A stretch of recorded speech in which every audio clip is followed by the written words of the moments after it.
belezinha? Sejam muito bem-vindos e muito bem-vindas a mais essa aula do canal do Ciência e Brisa, aula de número 5, vinculada ao curso de modelagem numérica da turbulência, né? Na aula de hoje eu quero fazer meio que um apanhado de algumas ideias que eu trabalhei na última aula e avançar um pouco mais nessa questão da modelagem mesmo matemática desse tensor de Reynolds, desse vetor fluxo turbulento de calor, dessas variáveis suplementares que foram aí aparecendo nesse processo de decomposição estatística que eu mostrei na última aula. Então, eu vou começar fazendo meio que um resumo da obra aqui, organizando as ideias para a gente poder então avançar nesse assunto, tá?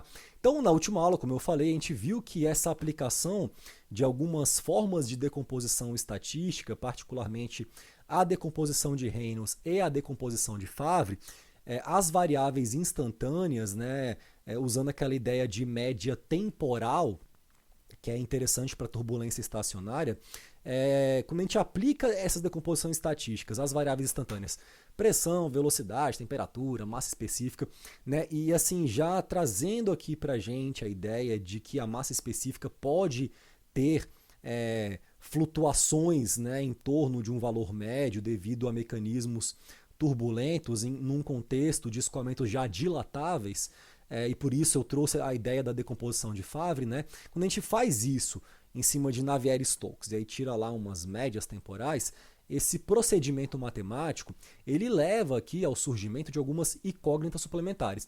Na equação da continuidade, nada de novo acontece, até porque eu estou usando uma decomposição combinada de uma decomposição de Reynolds, por exemplo, para a massa específica e uma decomposição de Favre para a velocidade, na qual essa média é uma média ponderada pela massa específica, né? A gente viu na última aula que a diferença das médias da decomposição de Reynolds em relação à decomposição de Favre, ela reside justamente no quanto a massa específica flutua, naquele rolinha. Então, se tem um rolinho ali, e aí faz sentido nesse contexto, né, de um escoamento dito dilatável, a gente usar essa decomposição mista. Eu achei que seria interessante trazer já esse caso um pouco mais geral, porque isso força a gente a ter que trabalhar, né, de maneira um pouco mais minuciosa com esses conceitos de decomposição estatística, tá? Então, na equação da continuidade, essa aplicação de uma decomposição mista às variáveis massa específica e velocidade, isso não levava ao surgimento de nenhum tipo de variável nova, que eu chamo de incógnita suplementar. Então a gente tinha aqui a equação da continuidade, maravilhosa, top, e na equação de balanço de quantidade de movimento aparecia um cara aqui a mais, né? Esse tensor de Reynolds, essa variável suplementar que está associada a essas flutuações de velocidade de origem turbulenta que acabam atuando ali como um termo que traz essa ideia de tensões extras, né? Repara que o lugar em que o tensor de Reynolds aparece na equação do movimento, quando eu aplico a minha decomposição estatística, é meio que junto com o lugar que aparece aqui o tensor de tensões do material, né? Então esse termo aqui seria o termo do divergente, né, de tal, né? E aqui eu tenho como se fosse um divergente de um tal mais um tal turbulento, né? Uma coisa assim. Então aqui aparece uma tensão extra que já era algo previsto, né, na hipótese de Boussinesq, e aparece bem no lugar que deveria realmente aparecer se a gente está pensando assim que essas flutuações turbulentas elas vão gerar como consequência uma produção adicional de tensões tangenciais ali no fluido, o que é bem compatível com aquelas características que eu trouxe na última aula de que a turbulência ela está muito atrelada a um processo de uma dinâmica de vorticidade muito rica. São vórtices girando e dissipando energia ali.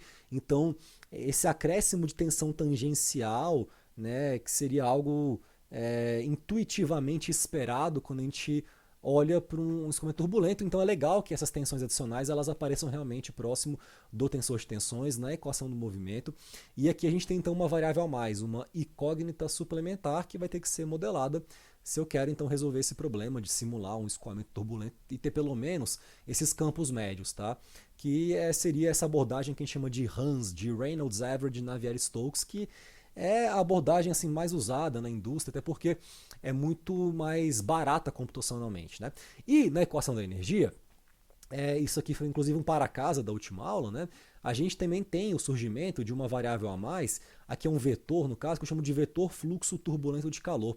Então aqui aparece um termo a mais, que está associado a um produto de flutuações de velocidade e temperatura, e esse cara aparece inclusive junto com esse K gradiente de T, que a gente sabe que é o fluxo de calor de origem molecular, que está associado a essa propriedade aqui, a condutividade térmica, né?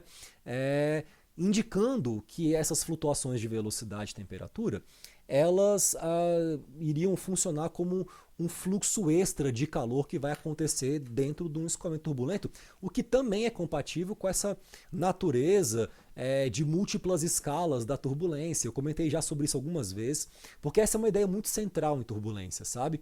Inclusive, ela nos ajuda a entender por que é tão caro fazer uma DNS, por exemplo, de um escoamento turbulento? Porque, sendo um fenômeno de múltiplas escalas, para eu conseguir representar a física desse escoamento na sua completude, eu sou obrigado a modelar, a simular, perdão, tudo o que acontece, as pequenas escalas, as médias, as grandes, né? E eu teria que ter malhas muito absurdas para fazer uma simulação numérica direta mesmo de um escoamento turbulento. Então, a ideia da modelagem da turbulência, no fundo, é viabilizar a realização de simulações computacionais de escoamentos turbulentos num custo assim, né, acessível, principalmente visando as aplicações assim da indústria, né?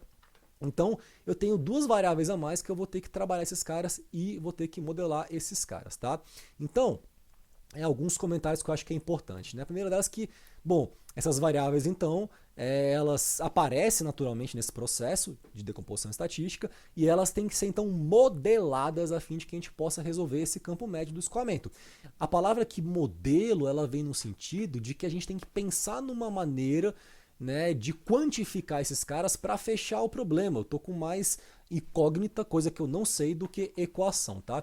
Então a palavra modelagem da turbulência, ela surge nesse sentido, no sentido de você tentar propor modelos que resolvam esse problema de fechamento que é gerado pelas decomposições estatísticas que você aplica às variáveis instantâneas que aparecem nas equações, né, que descrevem esses princípios físicos da mecânica dos fluidos, tá? Então, eu acho que é importante que a gente tenha clareza assim na terminologia das palavras que a gente está aqui utilizando, né? Por que estamos usando essas palavras para se referir à questão da turbulência? A palavra modelagem, então, ela tem um significado específico, é modelar essas variáveis adicionais, perfeito? Aí, tem duas formas, basicamente, da gente resolver essa treta, né? Resolver o problema de fechamento. A primeira delas consiste em você tentar buscar uma equação de evolução para essas variáveis adicionais. Ora, quando eu olho para a equação do movimento, a equação da energia, são equações evolutivas, no sentido de que elas estão me dizendo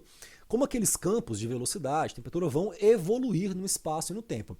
Eu estou afirmando para vocês que existe um procedimento matemático bem uma receita assim de procedimento que nos leva ao desenvolvimento de uma equação de evolução para esse tensor de Reynolds, para esse vetor fluxo turbulento de calor, tá?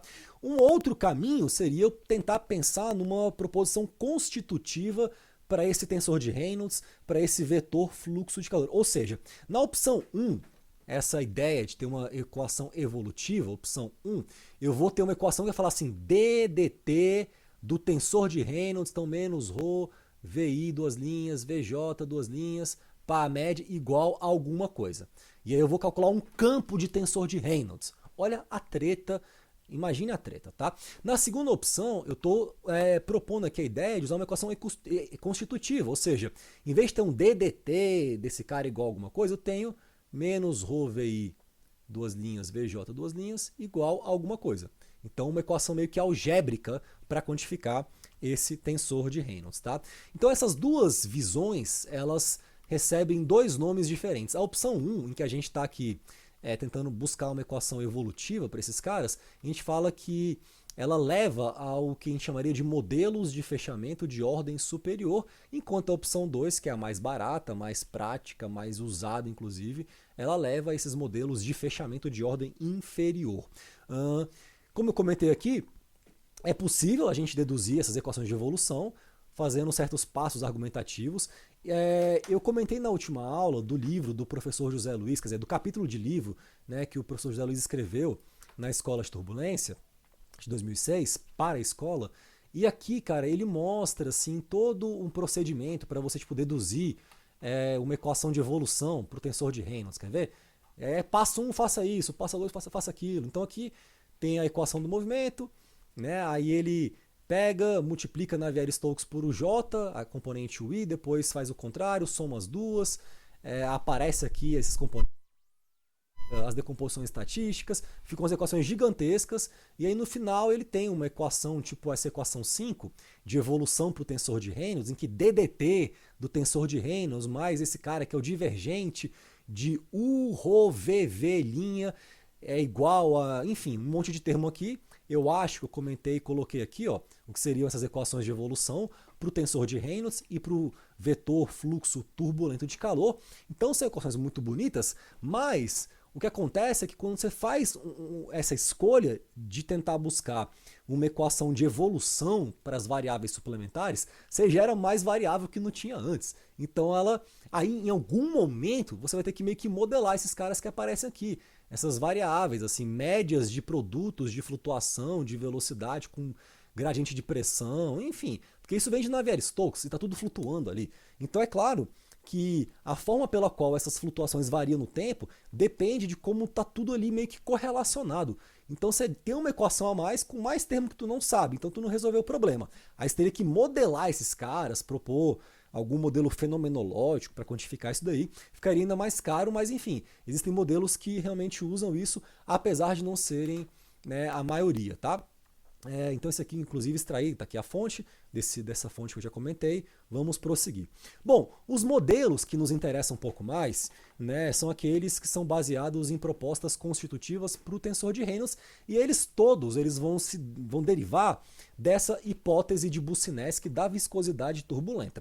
O Boussinesq era um cara bastante produtivo, então ele tem duas coisas, né, que são muito diferentes e que você pesquisa na literatura científica, que tem o mesmo nome de hipótese de Boussinesq. Uma diz respeito à convecção natural, a como você modela as flutuações, as variações de massa específica em função da temperatura por um problema de convecção natural, livre, numa placa plana, enfim. Existe essa expressão hipótese de Boussinesq da convecção natural, e tem essa outra hipótese aqui, que é da viscosidade turbulenta, tá? Então, os modelos que são baseados numa formulação dita constitutiva para o tensor de Reynolds, eles são inspirados na ideia da hipótese da viscosidade turbulenta do Boussinesq.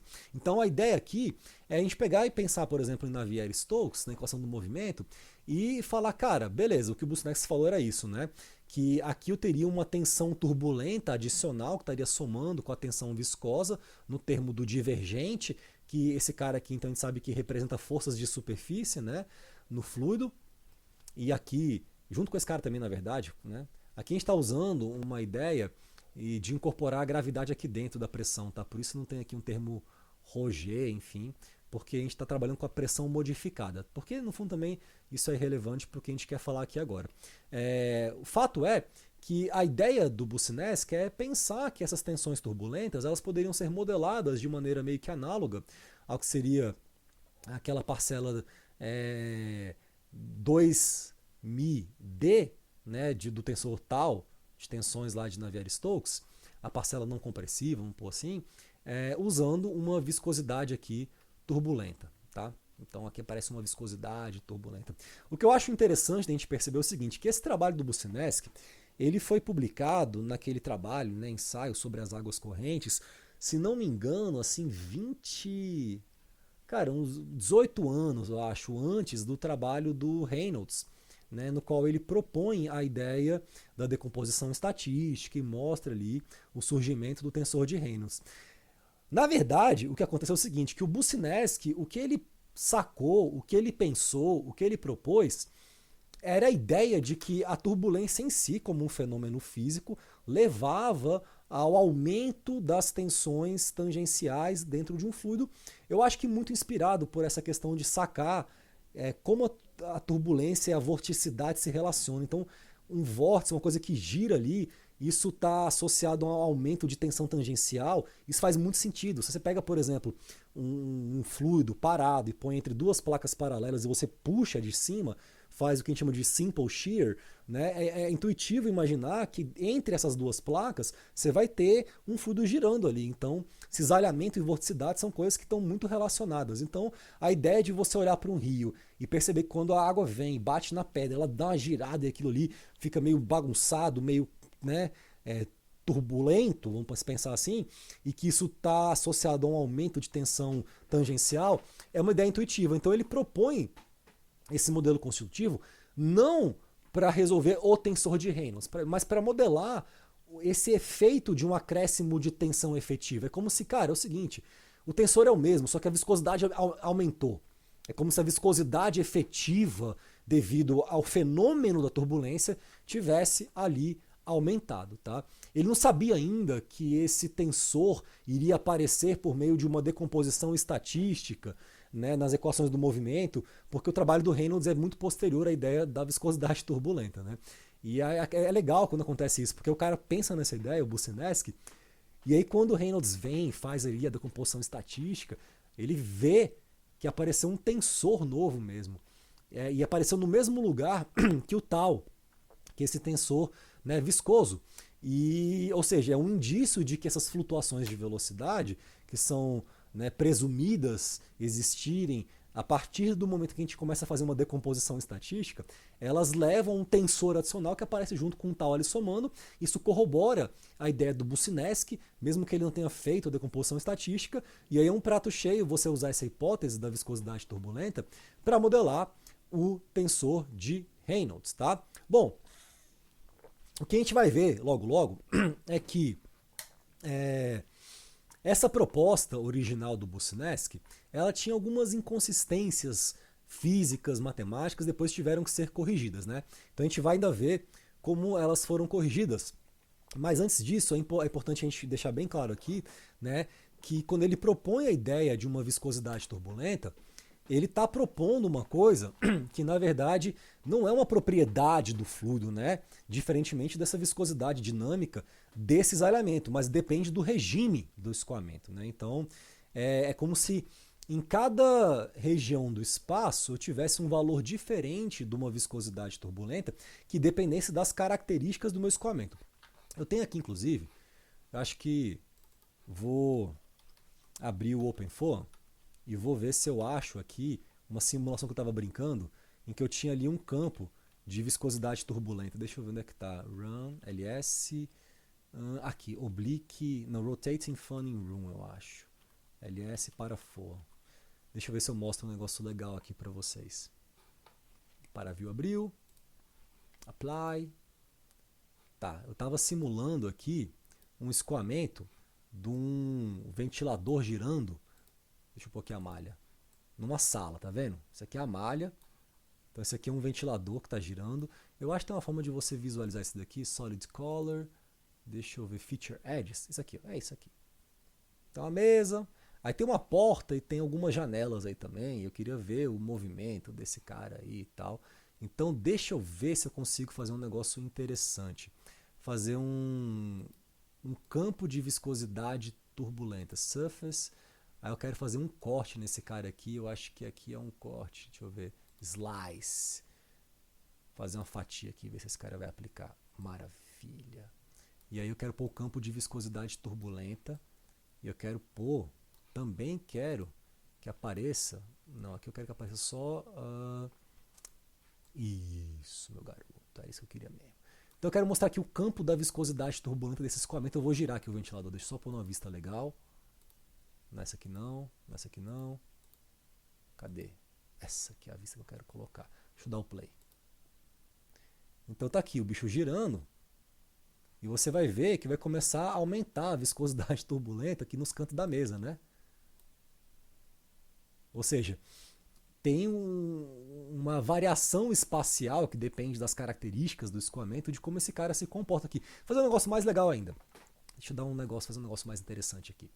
Deixa eu ver se eu consigo aplicar um filtro aqui. Plot over line. Foda que eu quero definir um lugar. Pode ser nessa diagonal mesmo aqui. Dane-se, apply. Pronto, aqui eu tenho um monte de gráfico. Aí aqui eu quero ver a viscosidade turbulenta só. Aqui tem K, tem E, aqui é um modelo Calma que a gente usa, K ômega. Mas só o Ni turbulento. Pronto, isso aqui é um perfil de viscosidade turbulenta nessa linha diagonal, nesse instante de tempo que cruza essa diagonal que está bem abaixo do ventilador, tá vendo? Eu posso inclusive pegar essa linha e colocar ela mais aqui. Eu quero ver, por exemplo, nesse centro aqui da mesa, sei lá. Só que eu tenho que ver qual que é a posição. Deixa eu dar um apply. Eu lasquei tudo, né?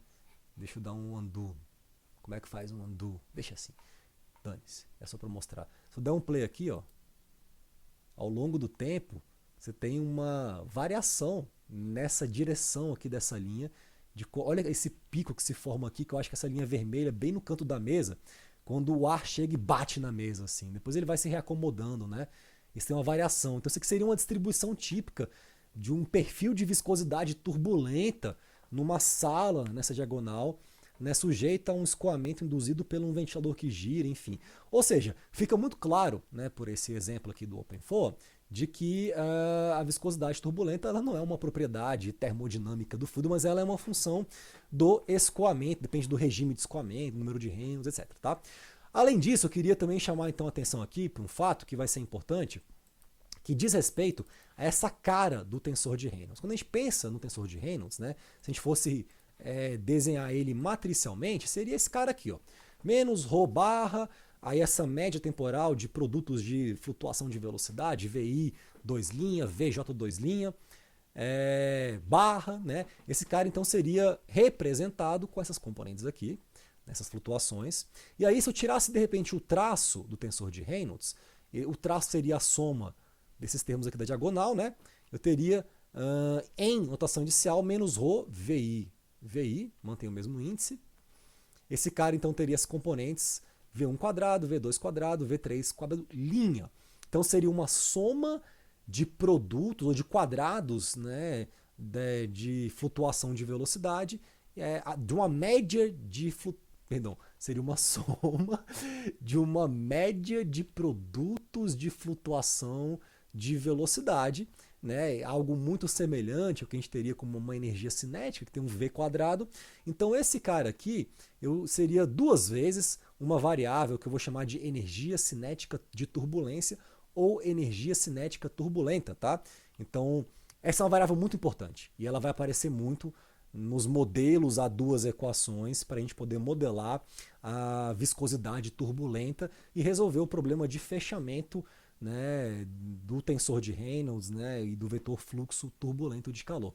Então, a conclusão que eu tenho é de que o traço desse tensor turbulento, que é o tensor de Reynolds, tem que ser menos duas vezes ρk, em que K é essa energia cinética turbulenta, que na verdade é a soma dessas componentes da diagonal do tensor de Reynolds, V1 linha quadrado médio, mais V2 linha quadrado médio, mais V3 linha quadrado médio. Tá? Eu estou chamando atenção para essa variável nova porque, primeiro, ela vai ser muito utilizada, né, nessa modelagem da turbulência e ela vai nos auxiliar a perceber uma inconsistência que existe nessa proposta inicial do Boussinesq de simplesmente somar a viscosidade dinâmica desse cisalhamento, uma viscosidade ali turbulenta. Tá? Uma outra questão interessante que eu queria aqui comentar com vocês é o seguinte: essa ideia de um tensor de Reynolds, de um tensor de flutuações de velocidade, é uma ideia que ela é usada não só em turbulência, mas também em outros contextos. Então, por exemplo, quando a gente pensa na viscosidade, que é uma propriedade de um material, né, uma propriedade termodinâmica de um material que varia, se eu pego água, se eu pego mel, se eu pego, sei lá, gasolina, e que a gente sabe que varia porque tem a ver com o que está acontecendo na escala das moléculas que compõem esse material. A gente sabe, por exemplo, que o mel, se eu esquento muito o mel, ele cai muito a viscosidade dele, né? Porque eu vou enfraquecendo as ligações químicas ali e tal, fica mais fácil desse cara escoar. Então a viscosidade ela tem a sua origem na questão da dinâmica molecular. Então a gente poderia também pensar que quando eu pego, por exemplo, uma placa plana, duas placas paralelas e ponho aqui um fluido entre elas e aplico aqui o Simple Shear, que eu gero esse distúrbio na quantidade de movimento local nas proximidades, né, da superfície que eu puxei. E quando eu faço isso, eu induzo um escoamento e para eu fazer isso eu tenho que impor ali uma tensão cisalhante. E a gente sabe eu já falei sobre isso aqui nesse canal algumas vezes, falo sempre com os meus alunos que essa tensão cisalhante ela é uma das 9 componentes desse tensor de tensões que também poderia ser chamado de fluxo de quantidade de movimento. Se eu uso a ideia da expressão da palavra fluxo no sentido de algo que é uma variação por unidade de área de uma taxa, que já é uma variação por unidade de tempo, e tendo em mente a ideia de que o fluxo, por exemplo, de uma grandeza escalar é uma quantidade vetorial, como é o caso do fluxo de calor, é intuitivo eu chegar na conclusão de que esse tensor de tensões, que é um tensor de segunda ordem, né, ele seria um fluxo de quantidade de movimento. Então, quando eu puxo a placa de cima no Simple Shear e eu gasto uma tensão cisalhante, e essa tensão cisalhante é uma das componentes desse fluxo de quantidade de movimento, que no fundo é a manifestação do distúrbio gerado pela aplicação da tensão cisalhante, e eu vejo na lei da viscosidade de Newton que quem faz isso, quem comunica para o meio para mim que alguém puxou uma placa, quem manifesta isso é a viscosidade dinâmica desse cisalhamento. Então essa viscosidade que tem a sua origem molecular, o que ela está fazendo ali? Ela está servindo para manifestar como essas flutuações de velocidade de origem molecular elas vão atuar no material. Porque a turbulência já é um fenômeno que está fora da escala da molécula, já é um fenômeno macroscópico, são flutuações mensuráveis por um anemômetro ali. Você põe ali um sensor de velocidade, você mede ali flutuação. Então, mesmo no escoamento permanente em regime laminar, então imagine um Simple Shear permanente, laminar e tal, o cara puxando a plaquinha aqui e tal. O simples fato de eu ter que aplicar sempre uma tensão cisalhante para manter esse escoamento permanente acontecendo, é porque na escala das moléculas eu tenho flutuações ali de velocidade muito pequenininhas que estão comunicando para a galera, para o meio, que eu puxei a placa ali em cima e que eu tenho que gerar um perfil ali uniforme. Então, imaginar que a viscosidade no fundo, sendo uma propriedade de origem molecular, estaria associada ao que seria um tensor de Reynolds das flutuações na escala da molécula, é uma ideia que a galera usa isso, que quem trabalha com dinâmica molecular de não equilíbrio. Então o tensor de Reynolds, esse tensor de produtos de flutuação que está associado a coeficientes de difusão, e que aparece aqui de maneira muito clara quando a gente pensa em flutuações macroscópicas do flow. Isso também acontece na escala da molécula. Tá? Então, utiliza-se a ideia de tensor de Reynolds fora da turbulência. Outro exemplo, se eu tenho, por exemplo, um leito fluidizado, você pega, por exemplo, ar e você sopra esse ar de baixo para cima, põe isso no cilindro, imagina, e põe ali umas partículazinhas sólidas mais densas que vão ficar ali flutuando e tal. Isso é muito comum em reatores, isso se usa muito também. Tem um gato entrando aqui na minha janela agora, pelo menos é o meu gato, Rapidão, Olaf, enfim, deixa ele entrar aí, ele vai fazer o que ele quiser. Em leito fluidizado, por exemplo, essas partículazinhas flutuando, eu poderia definir um tensor de Reynolds equivalente dessas flutuações na escala da partícula e usar esse cara, por exemplo, para definir uma viscosidade de partícula, uma pressão de partícula, que seria o traço desse cara. Então, o uso de uma ideia semelhante ao que a gente usa aqui como tensor de Reynolds, isso aparece em outros contextos que não são turbulência. Tá? Eu vou só tirar esse gato daqui, porque senão ele vai me atrapalhar, mas enfim, fiquem aí. Não vou nem parar o vídeo. Tá? Filho, com licença. Vem cá, meu irmão. Pronto. Valeu. E aqui eu tenho que fechar minha janela, senão o gato não deixa eu dar minha aula. Ele fica quente, eu tenho que ligar o ar, mas enfim, faz parte. Voltemos o microfone para minha barba, tá? Então é importante estarem atentos de que esse tensor de Reynolds ele aparece também em outros lugares. Agora, o que eu queria chamar a atenção aqui, que eu falei que teria uma inconsistência nessa hipótese de Boussinesq, é o seguinte, curte só.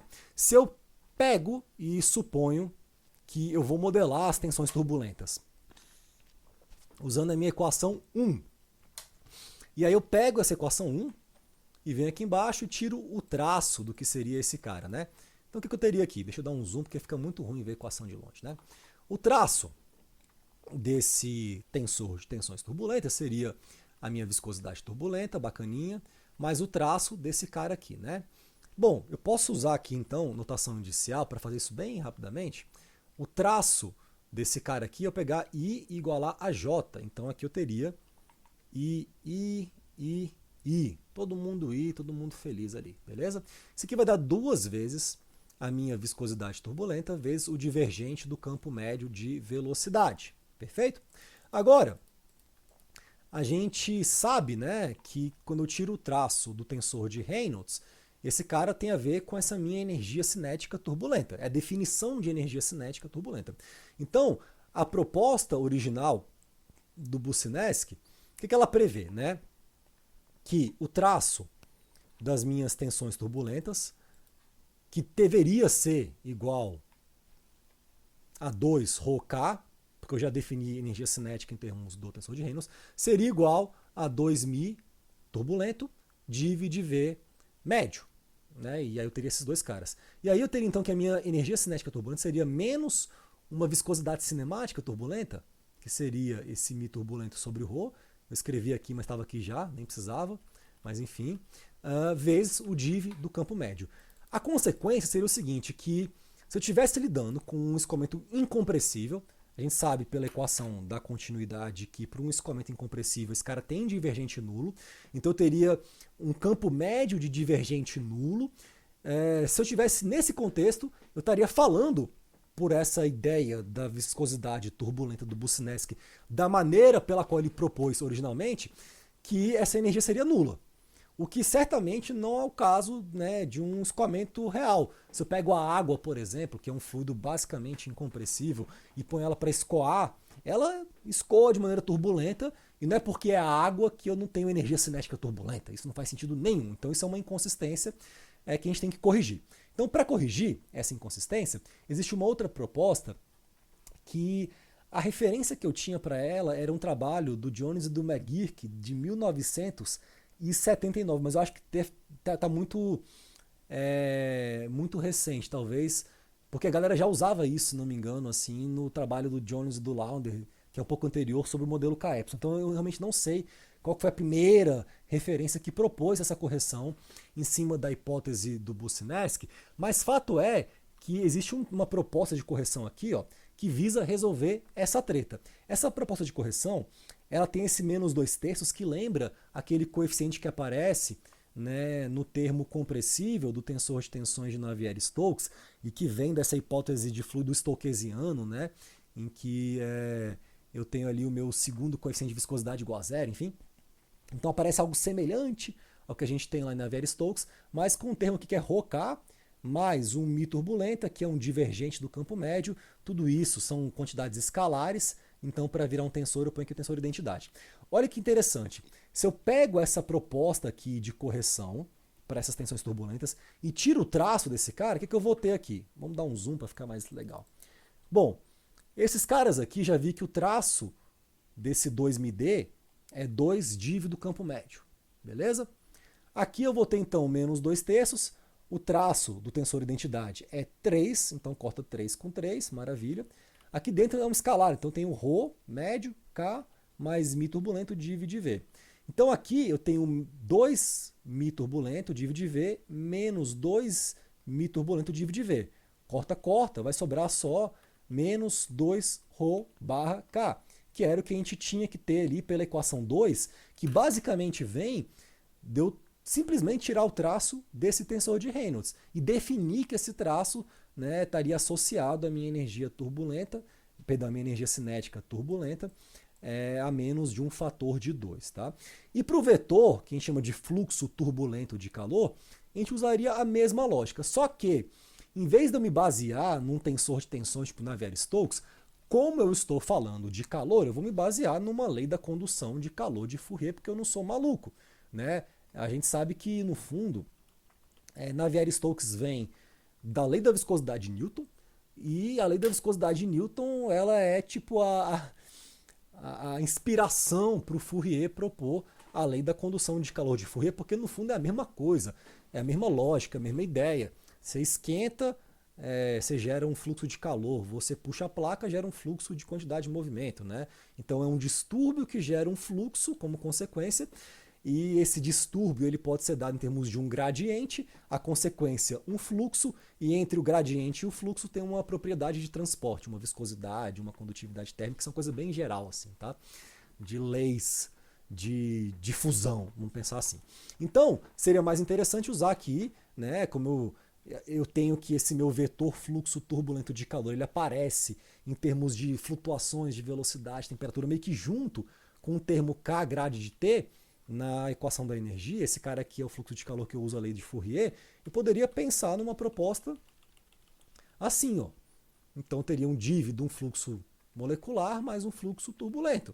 E esse fluxo molecular eu sei que é menos K grade T. Então, que tal para uma condutividade térmica turbulenta?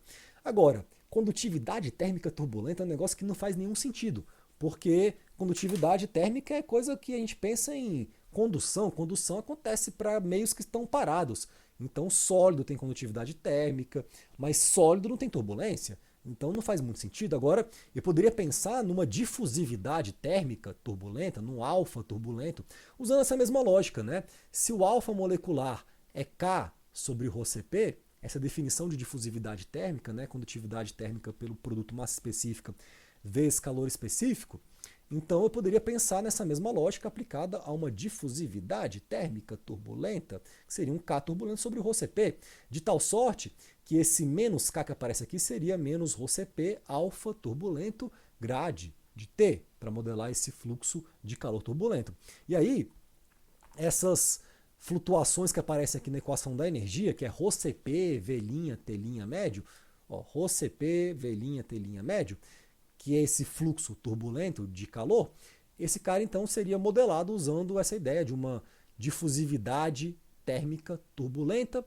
Como tem aqui o ρCp corta, eu teria que esse produto, essa média de produtos de flutuação de velocidade e temperatura, que vai gerar uma dissipação de calor muito mais legal e efetiva, interessante no meu escoamento turbulento, esse cara seria dado em termos de uma difusividade térmica turbulenta. E aí, como a gente é muito mala, a gente fala, cara, é o seguinte, velho, já é um trampo modelar a viscosidade turbulenta.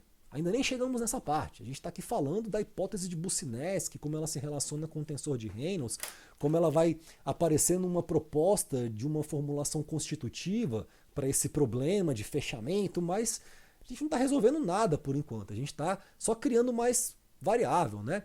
E então, eu nem cheguei nesse ponto ainda, não quero complicar minha vida criando mais uma difusividade térmica turbulenta. Eu falei o seguinte, cara, já que o número de Prandtl,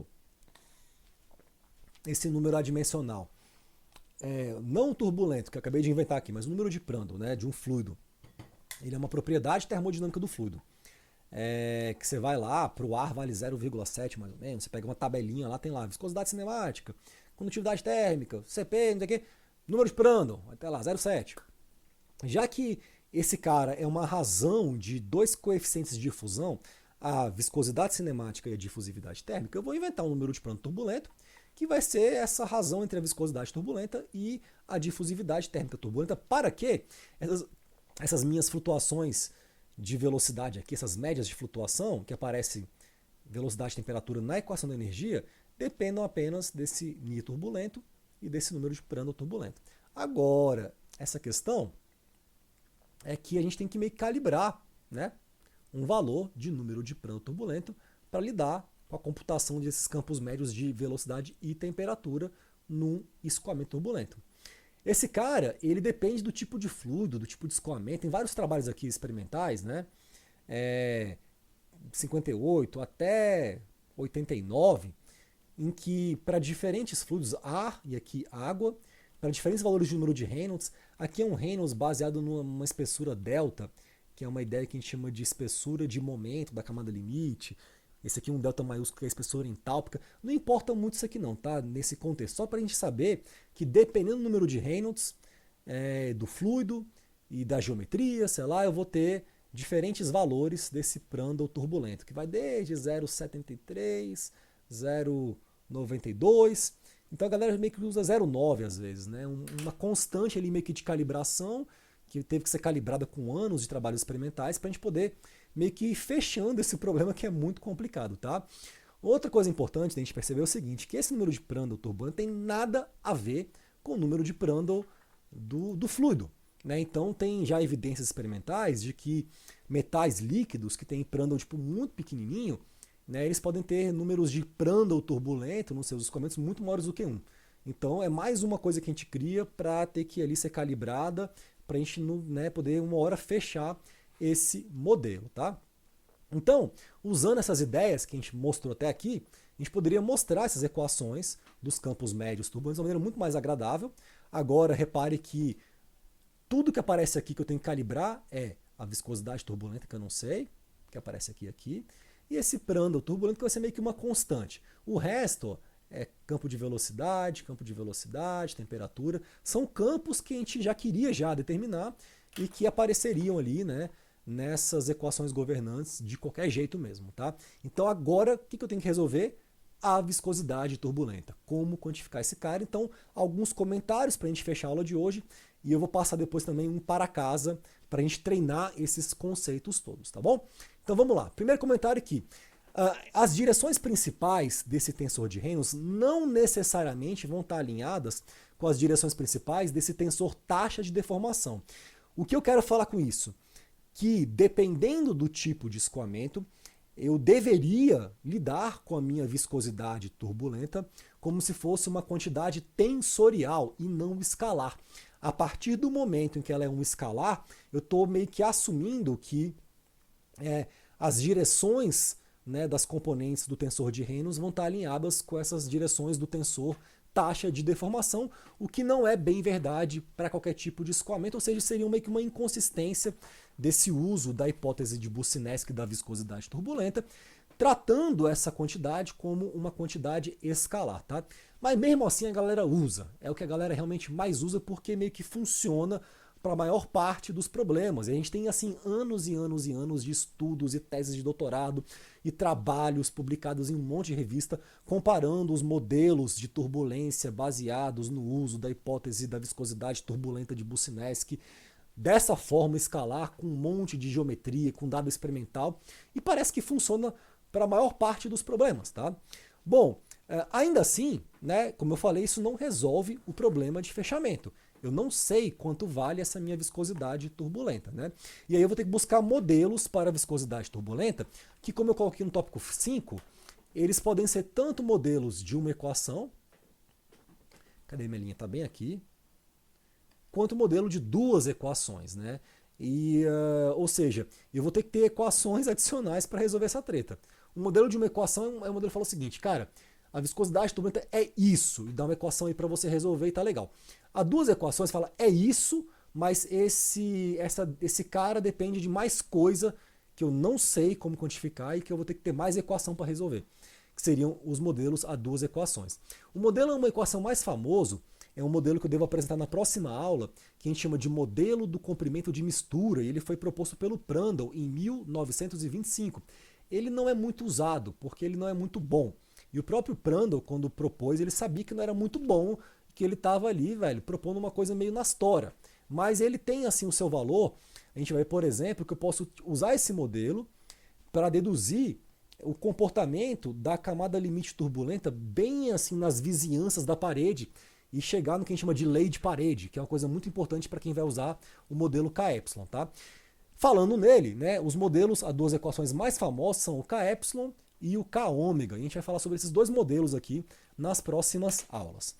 Bom, e aí para fechar esse conteúdo de decomposição estatística, de energia cinética turbulenta, de tensor de Reynolds, vamos fazer um para-casa bem legal. E é um para-casa meio que diferentão aqui, ó. Tem até um enunciado grande e eu vou aqui ler com vocês. Eu tive essa ideia, assim, esse final de semana, estava pegando um sol no meu quintal e estava pensando, assim, no domingo, né, como é que eu poderia fazer um exercíciozinho legal para a gente poder testar o nosso entendimento dessas decomposições estatísticas. E aí eu pensei na seguinte ideia, você vai escrever um programinha bem simplesinho de computador, usando a linguagem de programação que você quiser, e esse cara vai criar 5 vetores de números randômicos, tá?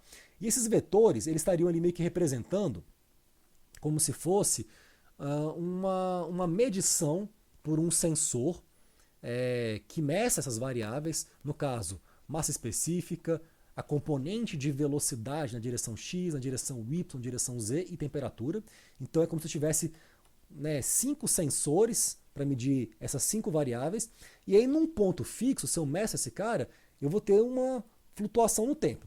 Então eu quero que você crie 5 vetores de números randômicos para meio que simular esses caras aí.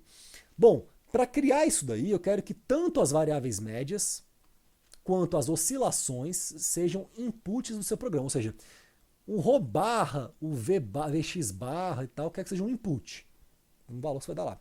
E o ΔT, ΔX, perdão, ΔVX, Δρ também vão ser inputs. Então se o cara fala assim, cara, quero criar um ρ barra que vai ser, sei lá, então eu vou pôr aqui, sei lá, 1 kg por segundo, quilograma por metro cúbico, perdão, mais ou menos, eu quero 0,1. Então eu quero que você crie um vetor de números randômicos entre 0,9 e 1,1 e que tenha números randômicos, aleatórios, espalhados nesse intervalo. Você vai definir então um delta para pegar o valor mínimo e o valor máximo em torno do qual você vai distribuir esses caras numa sequência que seja randômica, tá? Bom, feito isso, você vai fazer uma checagem para verificar como que essas médias das flutuações variam em função do número de termos da sua série temporal. Então, primeiro eu vou criar vetores de 100 termos. E aí eu crio 100 termos, aí eu vou ter uma média, eu vou ter lá uma oscilação em torno da média, aí eu vou tirar a média da oscilação. Aí deu 0,002, beleza. Agora eu ponho 200 termos, faço a mesma coisa. 300 termos, 1000 termos, 10.000 termos. Como é que essas médias dessas flutuações elas se comportam em função do número de termos da série temporal? Aí fez esse teste aí, porque a ideia é que vá indo para zero a flutuação. Se você define essas variáveis assim randomicamente espalhadas numa distribuição uniforme entre intervalos que vai do ρ mínimo ao ρ máximo, por exemplo, que seria ρ menos ρ e ρ barra menos Δρ e ρ barra mais Δρ. E você verifica que essa média do quanto oscila em torno da média é zero, está indo no caminho certo, é para ser assim mesmo, tá?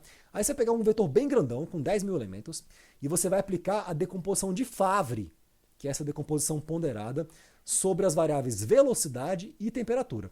Então você vai usar essas flutuações de massa específica do seu vetor aleatório ρt para fazer a decomposição de Favre sobre os campos de velocidade e temperatura.